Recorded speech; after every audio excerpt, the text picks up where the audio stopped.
Sebelumnya dikabarkan kelompok kriminal bersenjata menyandra 4 pekerja tower BTS Telkomsel di distrik Okbab, Kabupaten Pegunungan Bintang, Papua Pegunungan pada Jumat 12 Mei 2023. Saat melakukan penyanderaan, para korban itu sempat dianiaya.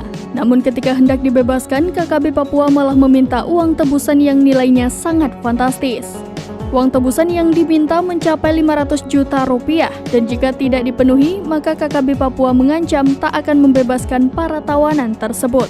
Namun faktanya justru terbalik. Tatkala pendeta dan tokoh masyarakat melakukan pendekatan, KKB Papua malah tak berdaya. Para pelaku pun langsung melepaskan tawanan tersebut tanpa kompromi. Kabid Humas Polda Papua, Kombes Ignatius Beni Adi Prabowo mengatakan, KKB meminta uang tebusan 500 juta rupiah. Uang itu jadi syarat pembebasan para sandera pada Sabtu 13 Mei 2023. Dikatakannya tuntutan tersebut tentunya menjadi perhatian serius aparat keamanan, sebab ada kecenderungan KKB Papua melakukan tindakan kriminal dengan motif tertentu.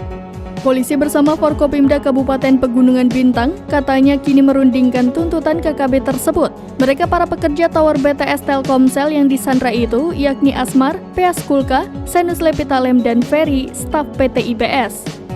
Kapolres Pegunungan Bintang mengatakan saat penyanderaan itu dilakukan, aparat keamanan bersama pemerintah langsung menjalin komunikasi. Bahkan dengan tokoh ada di distrik Okbab langsung dijalin komunikasi. Menurut Davi, upaya negosiasi dan penyelesaian secara damai menjadi prioritas. Hanya saja tetap memperhatikan hukum dan kebijakan yang berlaku.